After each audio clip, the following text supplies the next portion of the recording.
Good afternoon. Good afternoon.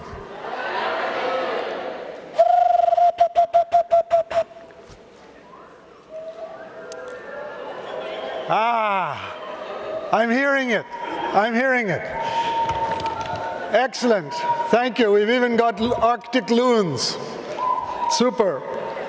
My name is Jeff Campbell. I'm with the Forest and Farm Facility at FAO, and it's my pleasure to start a session on the, I think, very exciting newly announced UN decade on ecosystem restoration. A few years ago, when I went to, I think, the first Global Landscape Forum, which connected to one of the climate change events, I said how excited I was that finally the international community is waking up to what local communities, indigenous peoples, family farmers, women's entrepreneurs, small-scale food processors, small-scale businesses in rural communities have known all along, that it's the entire landscape which sustains us. Now we have an opportunity, I think, to go even beyond that and to take real action, because after all, restoration implies action. And I'm going to just reel off a bunch of R's which have occurred to me in relation to restoration. And the first one is the huge potential for renewal. We usually start the restoration discussion with degradation. Everything's going down, everything's ruined, the earth is totally messed up. I grew up in India, and I have had multiple experiences on pieces of land that have been used for 3,000 years, dried, baked, without a single sign of life, which, when communities have decided to close them off for a short period of time, only with wing-powered seed dispersal, wind-powered, groundwater-powered regeneration, in 10 years you have a thick shrubland bursting with bird songs and dancing leaves. The earth has a huge potential for renewal, and that's what we need to tap into. We're seeing some of that here as we hear the voices of the next group. The second R that I want to talk about, which this allows us to think much more seriously, is the R of relationships. What I've learned in working with indigenous peoples and elders is that the emphasis is on relationships. Relationships between all living beings. Relationships between all people, relationships between genders, relationship between those who have been marginalized and those who have not, relationships between the mosaic of life. And I think that's something that gives us an opportunity in a world that's increasingly thinking in kind of vertical structures to be thinking about relationships. The next one is reciprocity. These are not one-way relationships that are important. It's relationships of reciprocity, of exchange. We've now learned that most forests are trees holding hands underground. They're exchanging information. They're exchanging genetic material, fluids, micronutrients. They have reciprocity to each other. And then that brings me to responsibility. Responsibility, relationships are not enough without responsibility. And responsibility requires us to restore. And ecosystem restoration gives us an opportunity to think of a landscape and a seascape which is related, which is linked, which is reciprocally supporting each other, which has ecological, social, economic, administrative functions that need to be restored, but not restored as in bringing back the past, but as in recreating a new future. And I think the fact that there's a decade, which is 10 years, gives us a little bit of time, gives us a little bit of the necessity to actually move into action. The next thing I wanted to talk about was reviving. We can revive. The most important thing to me is to revive complexity. We've become very frightened of complexity. Everything has moved towards simplification of systems, simplification of food systems, simplification of economic systems, simplification of governance systems. We know that the basic element of ecosystems is complexity. And it's a very simple message that what we need is to bring back complexity. And we need to measure that. Is it more complex day by day? Are relationships in the system increasing? Is the reciprocity of those relationships more obvious, etc.? Then what is it that we want to restore when we talk about restoring ecosystems? I think the first R that we've been hearing about is the opportunity to restore rights. What will restore ecosystem? Restoring rights of the people who are most intimately connected to those ecosystems will be one of the things that will bring that. Restoring rural cultures, rural economies, rural identities is extremely important. Restoring, of course, the productivity of the soil, of the water, of the pasture lands, and all of those parts of it are extremely important. For that, we need to re-educate. We heard that earlier. And this decade offers us a huge opportunity to re-educate and to recreate an awareness, raise awareness about how do we think in a more holistic manner about those mosaics of landscapes, the agro-ecosystems that sustain all of us. So I know that we can, obviously there are so many more great R's that we can throw into this, and we can really get on a roll. But I think one thing that we do need to do is to re-emphasize and build on existing initiatives. We have the Bonn Challenge, we have this AFR 100, we have Initiative 2020, we have the Paris Agreement, we have the UNCCD's, various frameworks about, what's the proper term for?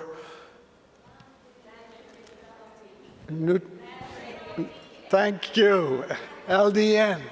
Land acquisition neutrality. We have the decade of family farming, which has just started. I don't think you could have a decade of family farming if you weren't going to restore the ecosystem, and I don't see how you're going to restore the ecosystem without family farmers, indigenous peoples, local communities, women producers. So these need to be linked. There's a decade on nutrition. Let's tie these all together and make them much more interlinked. And I think only in this way are we going to actually realize all of our roles. And that's my last R, because what we need is everyone to have a role and everyone to have a sense of ownership. So coming back to the most important R, though, I think is let's base it on rights. Let's do it right. And to do it right, in my view, requires comprehensive change. We will need to have economic systems that support a basket of products from an ecologically restored landscape. The economy needs to be built on that, not on single commercial items, commodity value chains. We need to have different ways of restructuring governance, role of local government, et cetera, et cetera. And then, finally, I think we need to start right now. So with that, I'm going to bring on board a very interesting panel who are going to come up, and maybe just as I read your names out, if you don't mind coming on up and taking a seat here. Dr. Christian Paulus is the Director General for Nature Conservation and Sustainable Use of Natural Resources at BMU in the German government.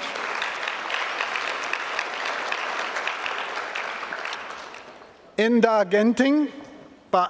Ginting is an advisor for the President's Office for the Government of Indonesia. Please, Pak. Silakan.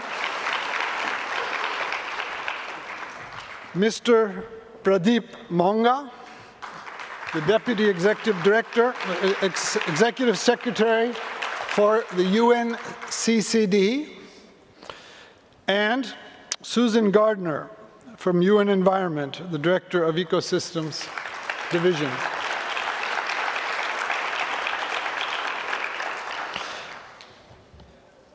Welcome. It's much better. I'll come sit over. How are you? So, welcome to all of you. And I think we're going to have the pleasure of asking each of you to share a little bit your reflections and thoughts about the decade on ecosystem restoration. Please, why don't we just go and we'll start with Dr. Paulus. Yes, thank you. Is it on? Yeah, okay. So, thank you, Jeffrey, for the introduction. Ladies and gentlemen, I also would like to congratulate you for the very interesting conference that has been taking place in the last 2 days. We are almost at the end. And I think we had a very good meeting with outstanding speakers, science-based information discussions, and a dedicated audience. And for the government of Germany, who has been setting up all this, we are very happy to find this networking platform like this. We hope to have something like this, and I really want to congratulate you to this. Now, when we speak about the UN Decade of Restoration, I would like to give you some information about the background, but mainly I would like to take my slot to make an appeal to you, to all of you, to build up with us on this upcoming UN Decade and to contribute to the decade. And I would like to explain you why. First of all, the background is the global conference that we had on the Bonn Challenge in March 28 in Brazil. The Bonn Challenge is a major activity for restoration and reforestation, and at that conference, El Salvador presented the idea of a decade for the time from 2021 to 2030. And this idea instantly gathered momentum and support from many countries all over the world, so that was really striking how much support was there. And finally, the United Nations General Assembly in March this year adopted the decision to have this upcoming period.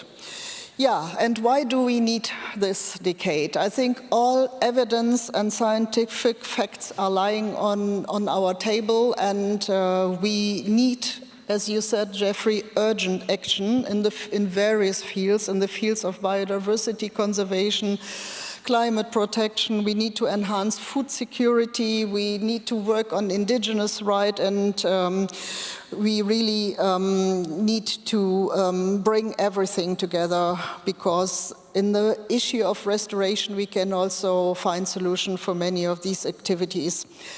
From the biodiversity side, which is the background of my work in the ministry, I just wanted to mention the two IPBES reports that have created great public attention.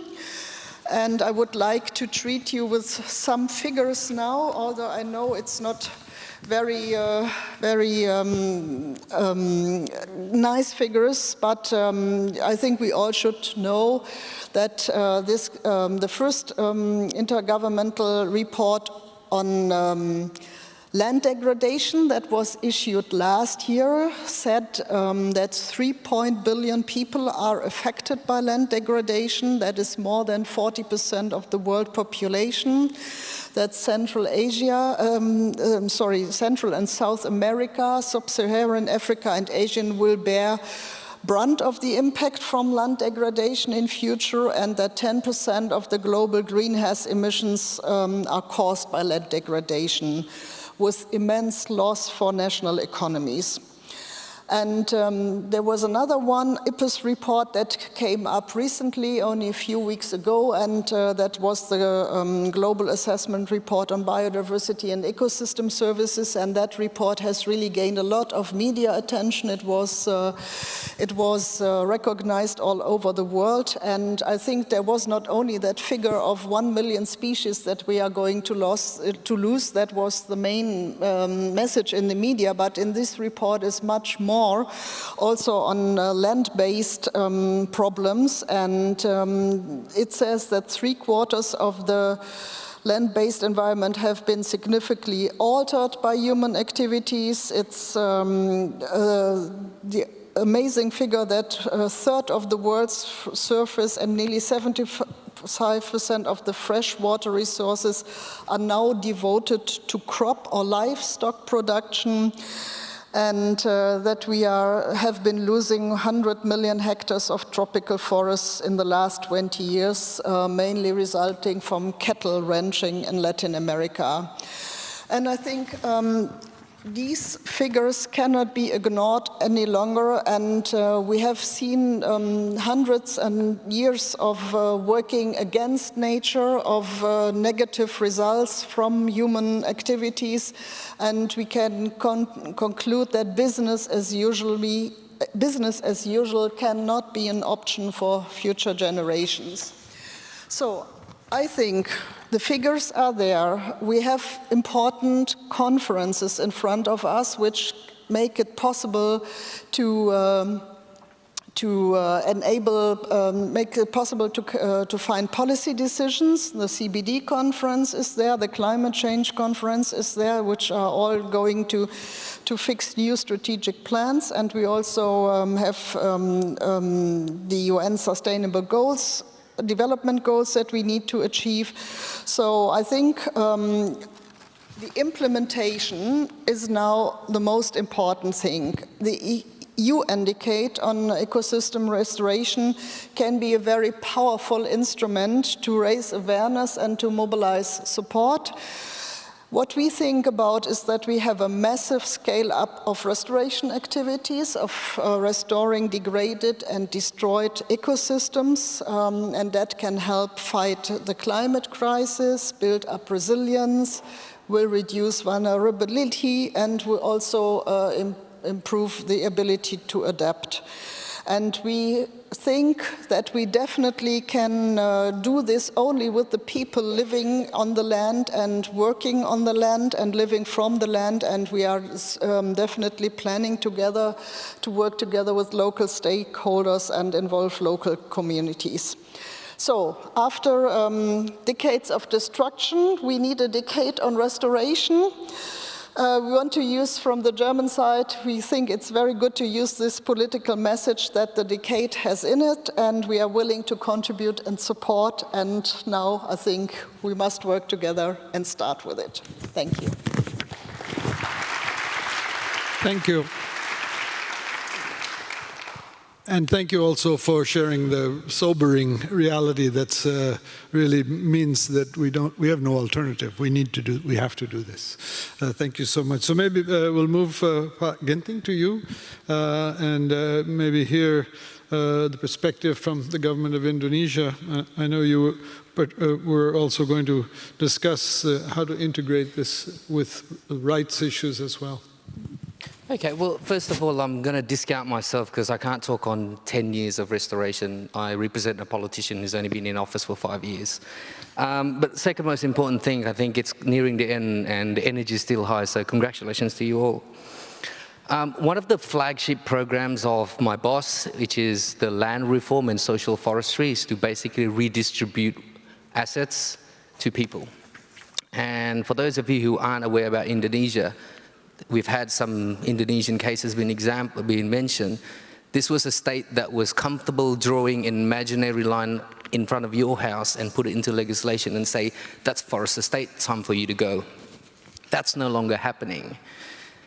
This is a country where 50% of the economy is controlled by 2% of the population. It doesn't make sense, especially when you have 700 different ethnic groups, high tensions, bad, really, really high inequality. But that's not what I'm going to be talking about, because that's a very big concept, that's a very big program. And I'm sure every one of you represents an ideology and a principle and belief towards land reform and social forestry. But what I'm going to talk about is what it takes to actually make sure that this program, which is an amazing program, is actually a cool guy, isn't a guaranteed failure. So we're not just moving people that were victims of government policies to now victims of aggressive banking sector. So in order for that to happen, we needed a healthcare. Now 197 Indonesians are covered by, 197 million Indonesians are covered by healthcare. 97 million of that are subsidized by government. That's not enough. 20 million of the kids need to be given access to early child free education. But that's not enough. How do we empower the diversity of Indonesia? Well, we can't access them specifically because we're a government that that uses a machinery invented for the 70s and a very intransparent closed system, as where now these exotic programs are not digestible for government policy decision making. So what do we do? So every village is given 80, which is a billion rupiah, equivalent to around $80,000. A billion sounds like a handsome number. And you can go figure out what you want to do. Now, there's been success stories, and this is where we want to talk about what rights and restoring the landscape means. So Indonesia is a tropical country, but we're one of the driest. For those of you who heard the previous stats talking, our water capacity is only 50 cubic meters per person per year. A comparison to a country like Thailand, who produces as much rice as we do and eats as much rice as we do, is at around 1,000. But that number only grew from 47 cubic meters per person per year in the 70s until 2014. A country like Cameroon grew 200% of its water capacity. Now, how is that important? Well, if you've followed news in Indonesia, compiled any online news, you'll actually see that the increase in hydrometeorological disasters. We've had drought, dry, we've had landslides and floods, too much rain happening in dry land, and the soil's water retention capacity is very low. Landslides. In 2015, you saw 17 people died out of forest fires. And that's because it's been a huge neglect. As a result, in the last 2.5 years, the villages have built around 3,000 village-level reservoirs. So hang on, we're still talking at that the potential of restoration is only happening if this continues. The good thing is, just a couple of months ago, we dodged a bullet. He just won a second period, although it's now being challenged in the Constitutional Court. But if it does happen, we're not stepping back because it's proving really good results. Before 2014, there was only 27% of access of children at age of early childhood, early education, meaning that if you had 100 kids, only 27 of them had access to early childhood, early education. You give the money to the communities, 2018, it's 73%. Isn't that amazing? So we're not just talking that people, when you give them access, they would restore the environment. They restore a lot of other things. But the process has existed since 1945. But there's a huge difference. The process at that time, you can go in your village community and you go in your community and talk about what you plan, but you don't get any money. Now, with a simple drop of grants, it does work. The World Bank piloted this project for nearly 14 years, and when the good guy came, let's put in real money. So we're saying we haven't restored much. We've reduced the rate of deforestation. We're planning to continue a permanency and moratorium on palm oil, peatlands, and deforestation. But if you see the progress in 4 years, when you give grants to communities and acknowledge them, and while at the same time redistribute the wealth through social forestry and land reform, it does work. So that's what we'll be trying at, but that isn't conclusive. That's not the end, because that's only yet to the point where if social structures in certain villages work, they will produce better yields compared to villages where the social structures have been distorted. And this is the replenishment. This is where we let in some, fresh air again to communities that have been marginalized. So that's from Indonesia. Hopefully that's something digestible. Thank you. Thank you very much.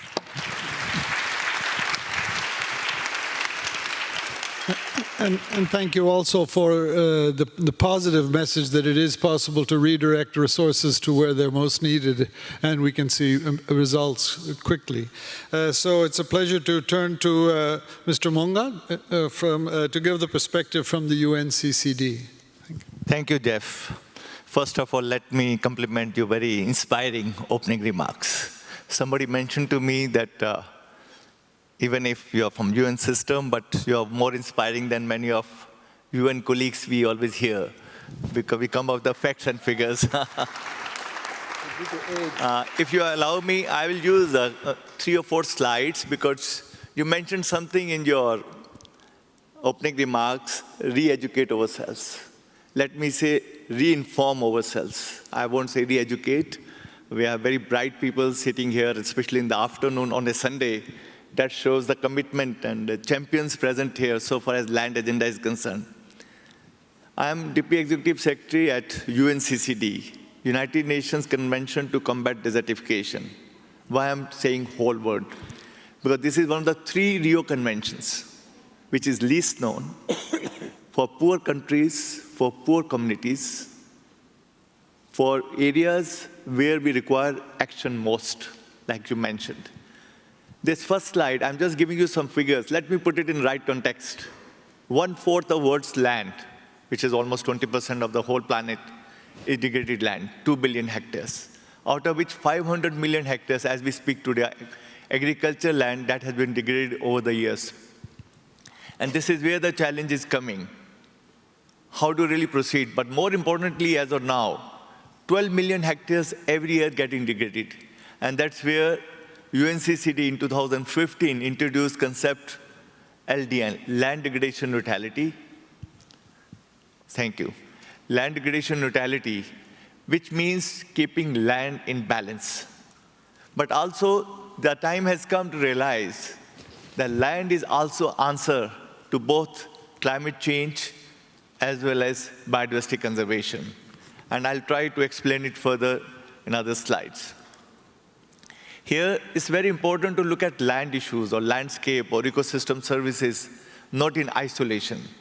It has to be seen them in a matrix of livelihoods, food security, water conservation, climate change, energy, and other all factors very, very importantly. And this is where the challenge comes. I really like the idea that let us revive complexities. But of course, more things become complex, more difficult it is to implement on the ground. But that's where the complexities should remain in our minds when we try to take more holistic approach. But when we start implementing action on the ground, then it can be further broken down to subsets or building blocks where the action takes place. And here, from UNCCD point of view, we feel there's a time to have a balanced approach. Balanced approach that we take anticipation of land degradation, ecosystem degradation, even if we plan to revive the old or already done degradation. Second, we must look at trade-offs. Every decision we take today, every choice we make today, even in this hotel, whether we are drinking water, we are conserving energy, or whatever we are doing, there's a trade-off for climate, for environment, for our supply systems. So those trade-offs we must take into account, the choices we make at individual level, at the government level, business level. And most importantly, how to put people at the center of this whole equation. You said rightly, and when we say people, we are talking about rights, responsibilities, rewards. And here, 2 areas become very important for us, at least from UNCCD and whole UN system point of view: gender, women empowerment, and youth. And here, the linkage is not only ecosystem restoration, we are talking about jobs and income generation. And that's what we call land in balance. Now, what are the strategic choices we should be doing? Let me just share some of my thoughts there. Breaking the silos. As I speak, climate change meetings are going on, very close by building, and all of you know about it. Why not this forum is happening there itself? Why not people realize that land sector may contribute 35% of greenhouse gases, but also land sector can provide solutions to that. how to mainstream that, how to mainstream land agenda into biodiversity. That's the challenge. We talk about Rio conventions, we have different stakeholders, different focal points, different parties discussing similar issues. And that is also not happening at the UN system level, that's happening at the country level. Land agenda is very fragmented. So many departments, so many agencies, federal, state, and of course at the local level. Second, when we want to look at landscape restoration, ecosystem restoration, it's time to have connecting the dots. That's what I try to show that slide, that we cannot take one thing in the absence of other. A very good example is, when we talk about productivity in Africa, only 10% land has tenure rights in Africa. 90% is government-owned or somebody else owns. And that's where the challenge comes when we talk about women or gender part of that. In fact, 40% of women involved in farm sector can have their productivity much more higher, provided we connect the dots for them at the local level. Third, very importantly, we must be working together. Here, what we say, more holistic approach, we are taking place, what we call is smart policies, innovative financial flows.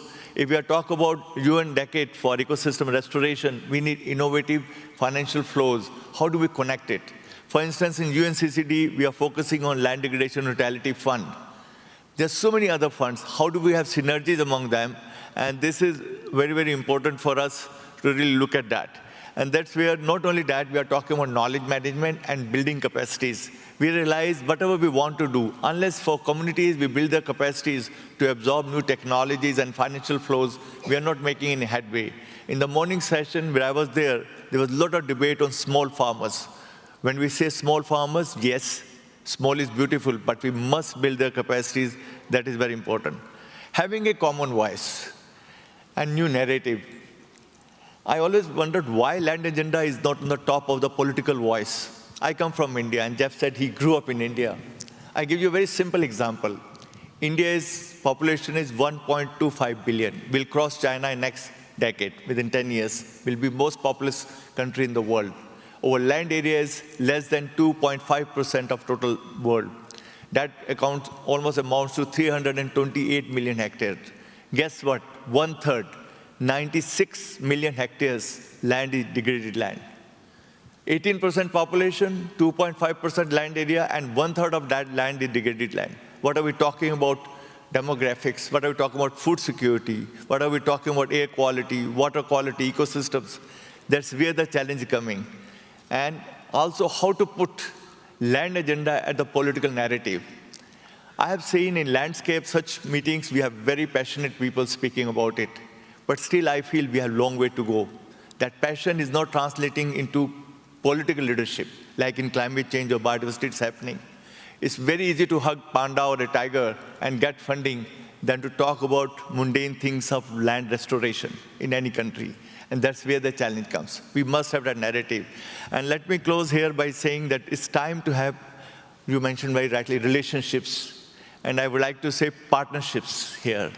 When we talk about partnerships, we are talking about champions at every level. I do believe we need first champion at the political level in every country. We must, science, knowledge, and all this passion should translate into political leadership on land agenda. We need champions in businesses, and we have some of you present here. We need champions in CSOs, local level. In fact, I always say, why not to have a cadre of land warriors talking about land agenda. And let me close my remarks by saying, when you say partnerships and network, which is the key, because no one agency, no one country can manage land agenda or global environmental challenges. And working in Africa very long, I always get fond of referring to it. Alone we go fast, together we go far. And for land agenda, we need to go far.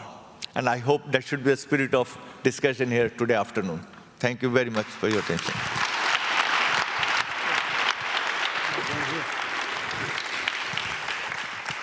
Thank you so much, and for giving us those very, very clear kind of a roadmap that we need to follow, I think, in very clear elements of what needs to be part of our transformational change to get things done. And we now turn to Susan Gardner from UN Environment. And of course, FAO and UN Environment have been charged with coordinating the planning and providing a key support with everyone else's help for the decade. So we look forward to your thoughts on the decade, and maybe to guide you at the end a little bit about what do we need to do. We have some time to prepare. What do we need to do now? Together, I think all of us. Thank you, Jeff. I'm feeling very honored to be on this panel with all this expertise, and very grateful at all of the energy that has gone into the discussions, the thought, the dedication to this field more broadly, but the success of this decade more specifically. And I have to say that I'm feeling optimistic. I'm feeling optimistic for a number of reasons. Let's start with a week ago today, Inger Anderson arrived to Nairobi and started unpacking her moving boxes. And on her first day as executive director, she said, you know, there's something in the air. She said, there's something in the air, and people from all corners of the world are demanding fundamental redesign on how we interact with the planet. She's got this. She feels this. She realizes this. She senses the urgency. She says, never before has the environmental mandate been more visible.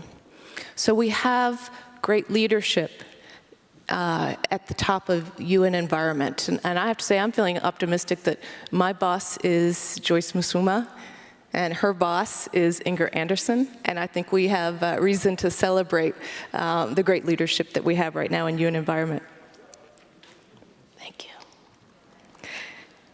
And I realize that it's hard to be optimistic when we're thinking in terms of the planet losing 10 billion trees per year. But when we look at the tremendous commitment that was brought forward from the Bonn Challenge, and this particular time and place where we really have this opportunity to transition commitments to action, there's a sense of real political will that is swelling. And 2020 is going to be a super year for nature.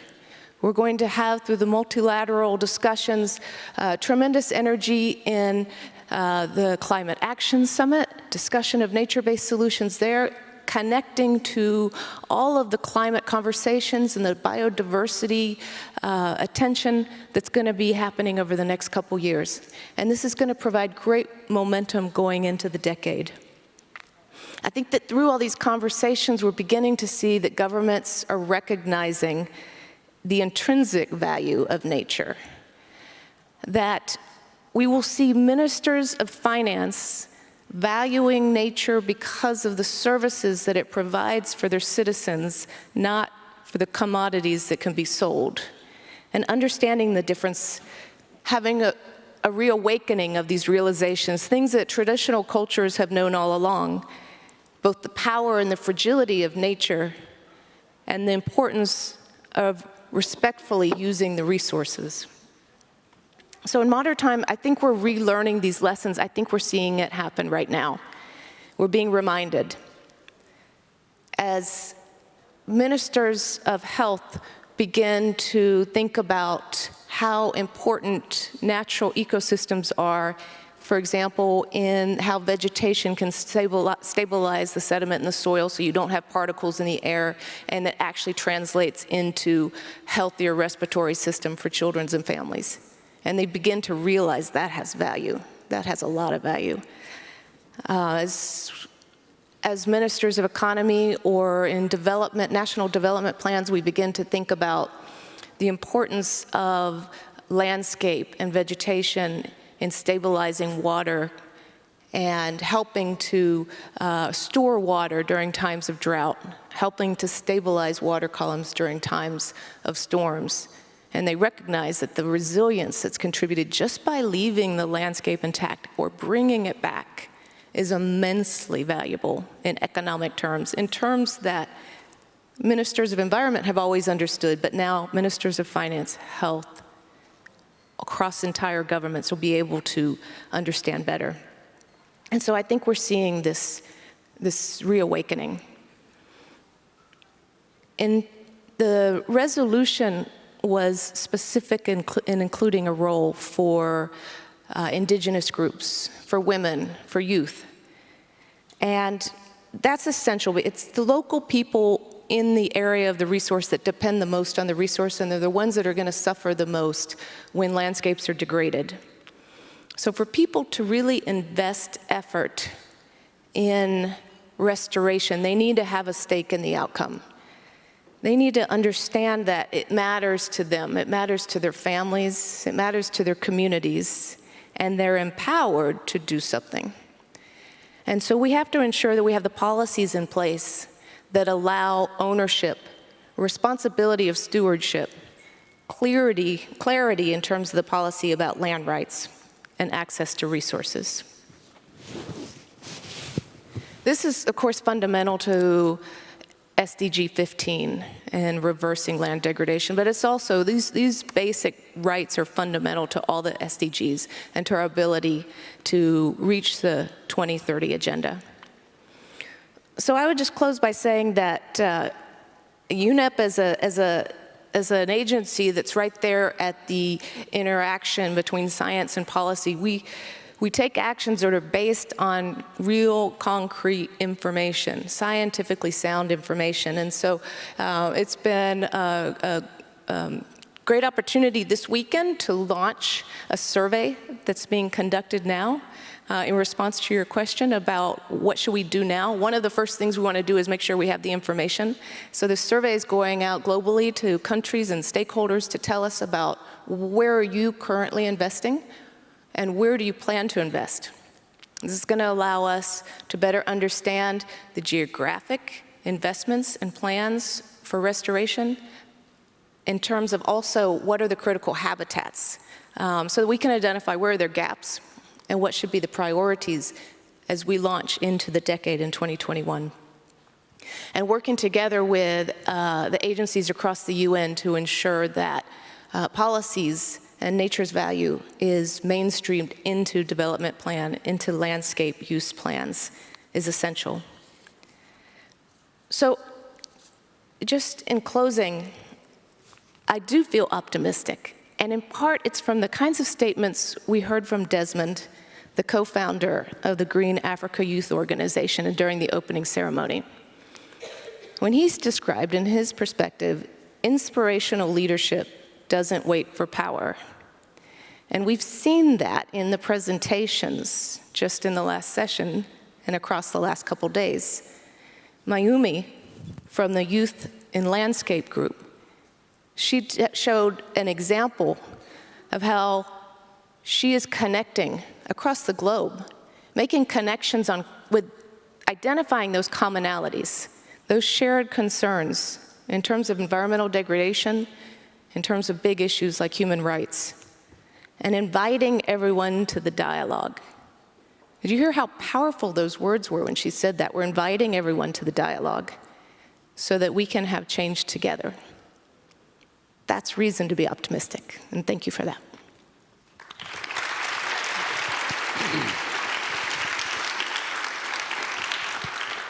Thanks so much to all of you, and I think we've already seen a little bit of the energy that is going to be needed for this decade, and it's here and it's being activated, and we hope that all of you out there will be a key part of that dynamic that will move this forward. I know that there is an option for people to put questions. I might need some help on how you do it, something that's on this Slido mechanism, system, functionality, app. So feel free to throw up some questions if you have them, and we can come to those. I do have one maybe thing just to start off and to throw back to the panel. And you know, as I was saying earlier, we have over a year to actually plan for this decade. And then we have 10 years to keep it going. So what we need to plan, to my view, is a system that is both multi-actor dynamic, but also in some ways able to maintain the energy. It doesn't become a one big burst. And I know with the decade of family farming that I've been involved in, there's a very strong sense of ownership by farmer organizations. And in the end, more of an effort to also involve indigenous peoples who hadn't been involved as much to start with.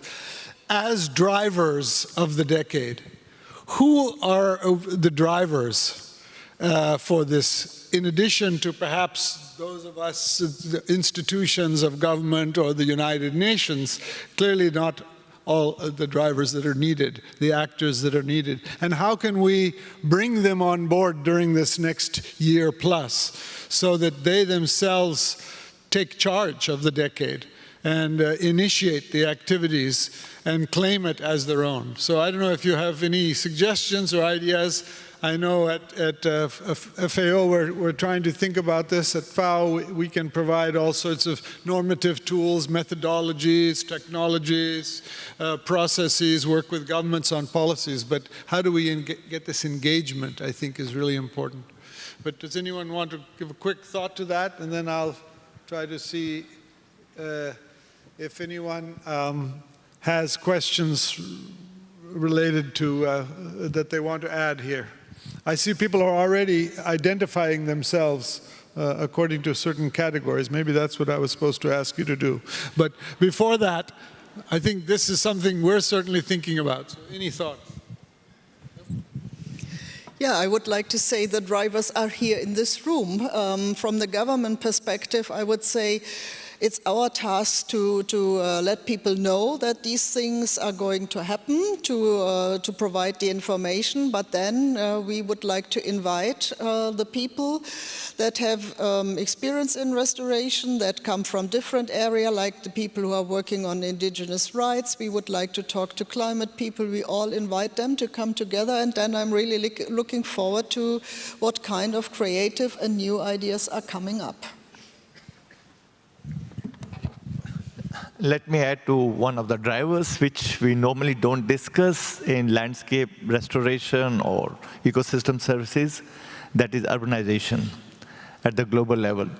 We believe that as of now, as we speak, 50% of population lives in cities.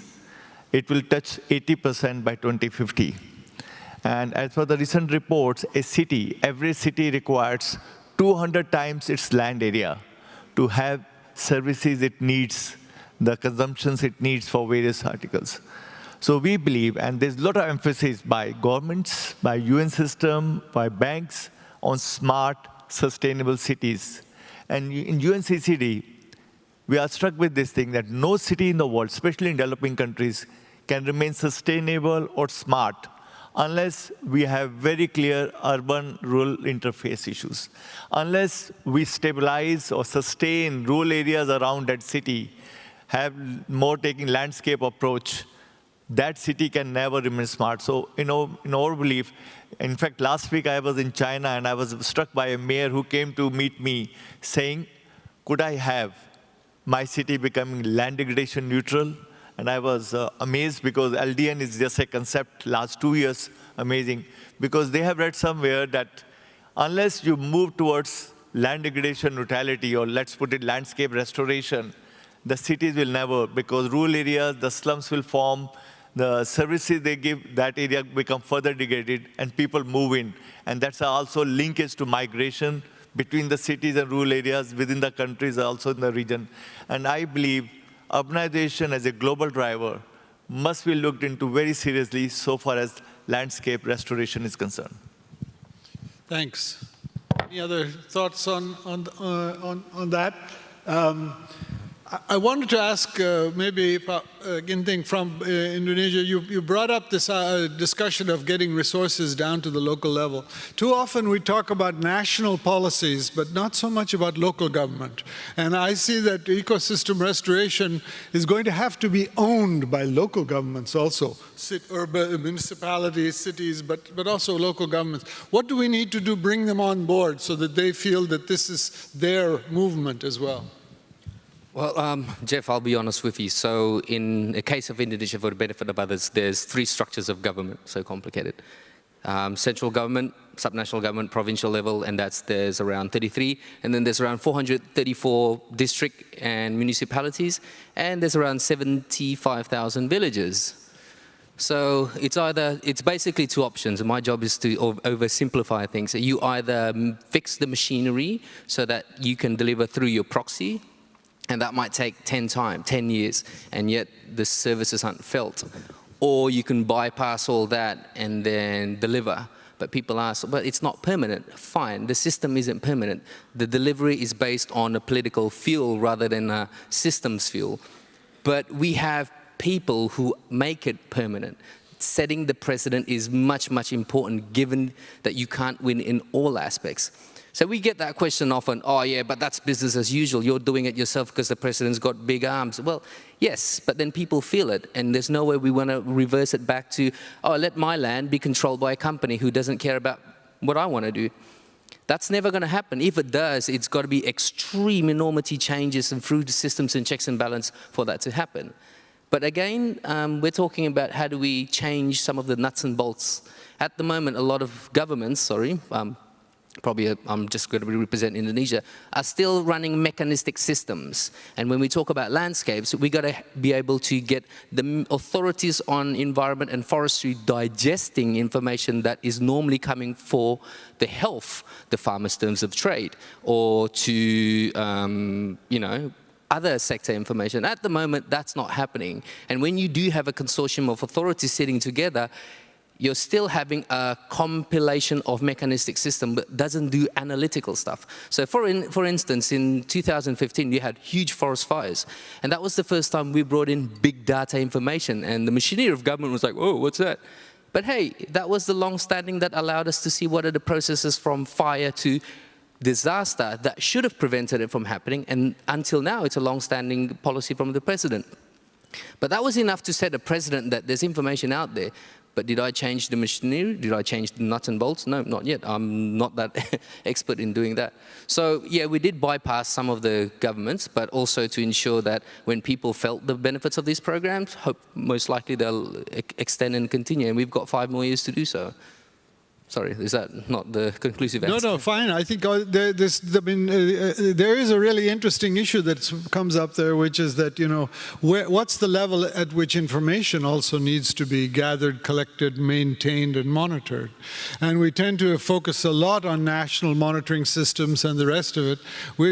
I work with the Forest and Farm Facility, and last week we had a training which now 3,000 farmers will be trained to do inventories of the trees and other products that they have on all of their land. We know that in Vietnam, for instance, the Vietnam National Farmers Union has over 2 million farmers have planted 3.5 million hectares of trees. A lot of that restoration work has been somewhat invisible. They're not a forestry department. They're not an environment department. They're smallholder farmers planting a lot of trees. They didn't have that good of data about what they've been doing. If they can collect that data and say, guess what? We're major actors here in restoration, and our membership can be even greater. When I hear targets of 100,000 or million hectares of trees to be planted, the first thing that comes into my mind is, whoa, that should be 50,000 nursery businesses, right? Immediately. Where are those seedlings going to come from? Who's going to generate all that? Those are all business possibilities for smallholders to generate. What's going to be planted? Is it going to be something which can lead to women's economic opportunities, a variety of small-scale processing facilities, biodiversity habitat, the whole range of things that are needed?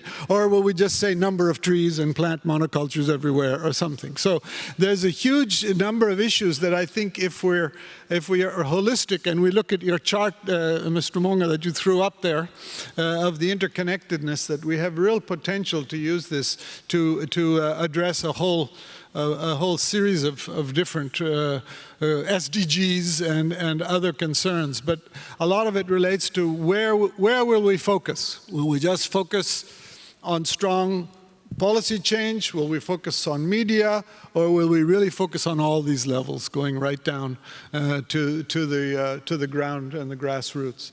I think I'm maybe very close to the end of the time allotted. Are there two burning questions from the audience? I'm going to allow anyone from this side want to throw up a hand? No? We've done an excellent job, obviously. Anyone? Yes, sir, please. Please the mic to the gentleman with the hat. Was there someone else? Sorry, now I see this side. Okay, please.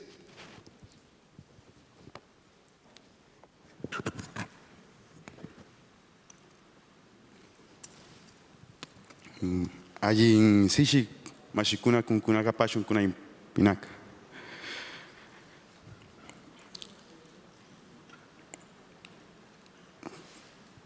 Preguntándonos por qué. We ask ourselves,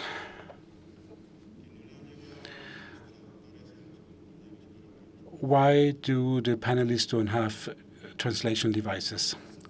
Well,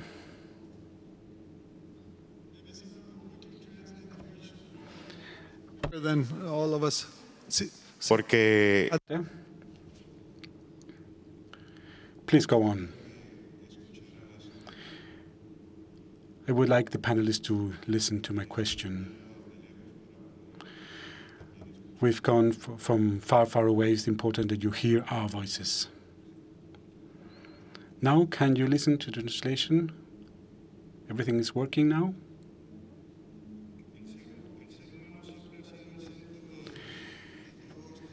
Human beings have always been in the center of all these systems.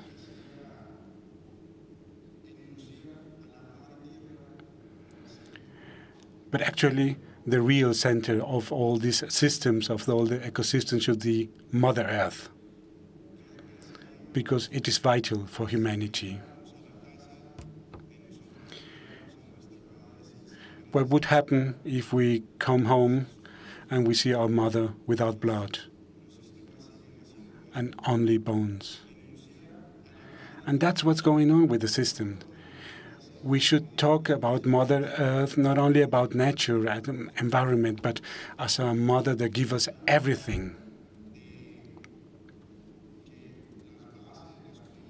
We are talking about local communities, about peasants, about the local, indigenous communities, that we are responsible for life on Earth. And the governments are the ones who try to find ideas and try to find the answers or solutions for that. Why do we need a smart city if humanity is stupid?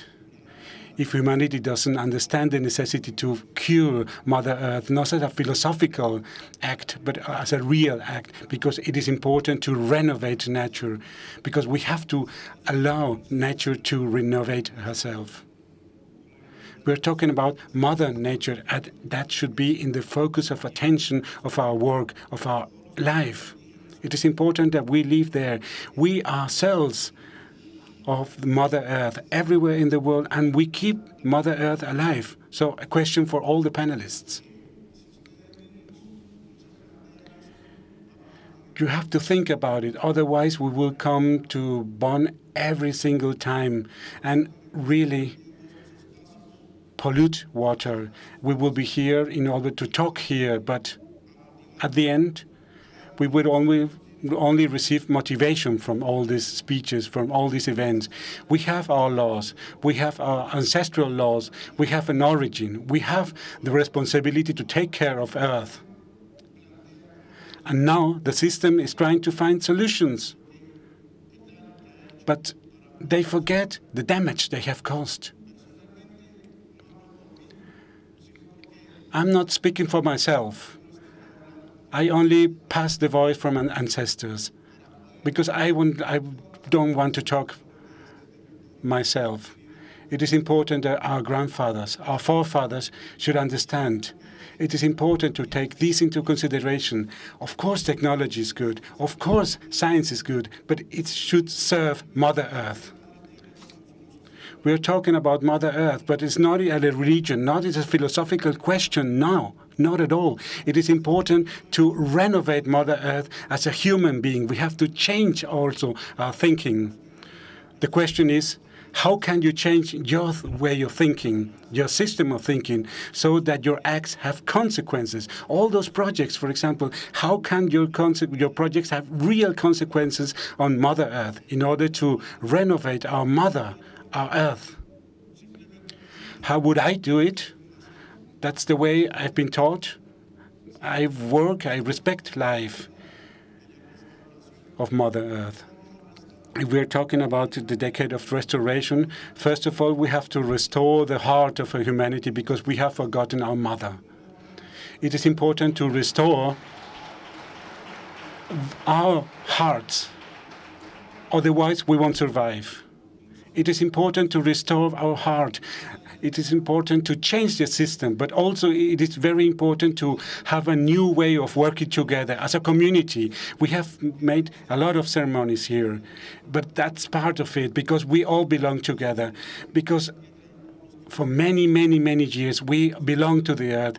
Our birth comes from the earth. We come from the earth. That's the reason why we are here. I want to talk here. I want to express the voice and the opinions of my forefathers. 10 years of renovation, of restoration, but restoration of our heart in order to reach a balance.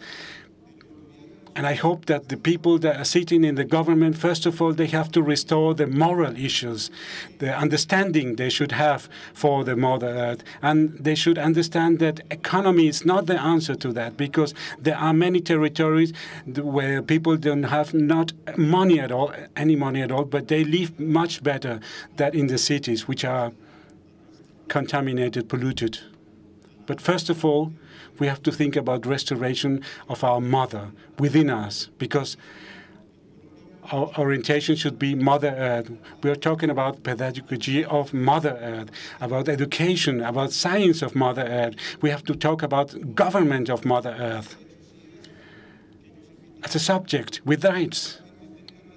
If we want to have real consequences from here, we have to think about Mother Earth as a human being, as a being with rights. The people that know the rights of Mother Earth have expressed their opinion through all history. Thank you very much.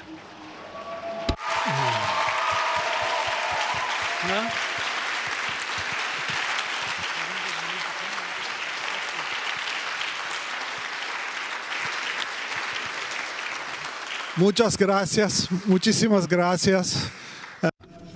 Thank you very much for reminding us of our fundamental connection to Mother Earth.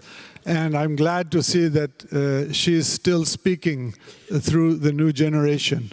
To me, this is very, very encouraging because we have stopped listening, that's for sure. I'm afraid I have been given the signal to stop, but I know that each and every one of us has a deep sense of the importance of what we all must accomplish. And for that, we are going to need a great deal of humility. And to be honest, as I get closer to retirement, I can feel increasingly confident in saying we need complete systems change. Thank you. Thanks to everyone.